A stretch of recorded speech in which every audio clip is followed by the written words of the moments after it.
تو بھائی یہاں بتایا جا رہا ہے کہ الینا زی وقفے کا ایک نمونہ بنانا چاہتی ہے جس سے وہ اندازہ لگا سکے کہ اس کی فیکٹری میں بننے والے کمپیوٹرز میں کس تناسب سے خراب کمپیوٹرز بن رہے ہیں۔ وہ اعتماد کی سطح یعنی کانفیڈنس لیول کو 94% رکھتی ہے اور 200 کمپیوٹرز کا بے ترتیب نمونہ لیتی ہے جس میں سے 12 کمپیوٹرز خراب نکلتے ہیں۔ اب سوال یہ ہے کہ زی اسٹار کی کون سی قدر الینا کو استعمال کرنی چاہیے یہ وقفہ بنانے کے لیے۔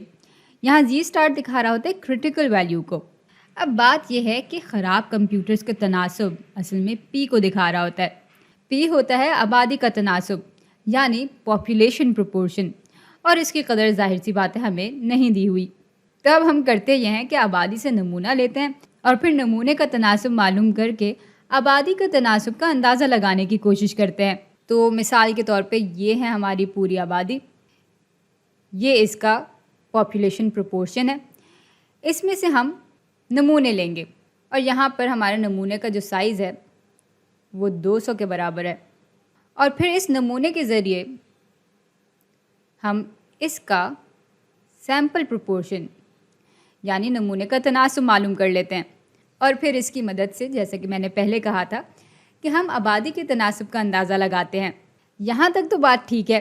لیکن یہ وقفہ اور یہ اعتماد کی سطح کیا دکھا رہا ہے؟ تو مثال کے طور پہ یہ ہمارا اصلی تناسب ہے یعنی ہمارے آبادی کا تناسب ہے، اس کو بلکہ الگ رنگ سے بھی دکھا دیتے ہیں۔ اب 94% جو اعتماد کی سطح ہے وہ یہ بات دکھا رہی ہے کہ اگر ہم بہت سارے نمونے لیتے جائیں اور نمونے کے تناسب معلوم کرتے جائیں اور اس کے آس پاس کا جو وقفہ ہے وہ دیکھتے جائیں، مثال کے طور پہ ایک یہ وقفہ ہے، ایک یہ وقفہ ہے، ایک ہو سکتا ہے کہ یہ وقفہ ہے، تو اس طرح سے اگر ہم بہت سارے نمونے لیتے جائیں اور ان کے آس پاس کا وقفہ بناتے جائیں تو اعتماد کی سطح یہ دکھا رہی ہوتی ہے کہ ان میں سے 94% دفعہ آبادی کا جو تناسب ہے وہ اس وقفے میں موجود ہوگا۔ تو بھائی یہ ہے پوری کہانی، اور اب اس کانفیڈنس انٹرول کی مدد سے ہمیں زی کی قدر معلوم کرنی ہے۔ اچھا، اب ذرا تفصیل سے دیکھ لیتے ہیں کہ کریٹیکل ویلیو کس چیز کی نمائندگی کر رہی ہوتی ہے۔ اچھا، اب اتنا تو ہم سمجھ چکے ہیں کہ آبادی کا جب ہمیں پیرامیٹر نہیں معلوم ہوتا، اب وہ چاہے اوسط قدر ہو یا تناسب ہو، تو ہم بہت سارے نمونے لیتے ہیں آبادی سے اور اس کے بعد پھر نمونوں کا وہ پیرامیٹر معلوم کر لیتے ہیں اور اس پیرامیٹر کی مدد سے ہم اندازہ لگا دیتے ہیں آبادی کے پیرامیٹر کا۔ تو یہاں پہ میں بالکل عام ٹرمز استعمال کروں گی، تناسب وغیرہ میں نہیں کہہ رہی، میں کہہ دیتی ہوں ہم کوئی اعداد و شمار معلوم کرتے ہیں، اور یہ ہم معلوم کر رہے ہوتے ہیں آبادی سے نمونے لے کر، اور چونکہ یہاں پر ہم اصلی قدر نہیں معلوم کر رہے ہوتے بلکہ اندازہ لگا رہے ہوتے ہیں آبادی کے پیرامیٹر کے بارے میں، اس لیے ہم کہتے ہیں کہ بھائی اوپر نیچے تو تھوڑا بہت ہو سکتا ہے، لیکن یہ کتنا اوپر اور کتنا نیچے ہو سکتا ہے ہمیں وہ وقفہ، وہ حدود بیان کرنی ہوتی ہیں۔ تو اس کے لیے ہم کہتے ہیں کہ یہ جو اعداد و شمار ہیں وہ تھوڑا بڑھ بھی سکتا ہے اور تھوڑا کم بھی ہو سکتا ہے کچھ سٹینڈرڈ ڈیویشن سے، کچھ معیاری انحراف سے۔ اب یہ جو کچھ ہے اس کی قدر ہم دکھا رہے ہوتے ہیں زی سے،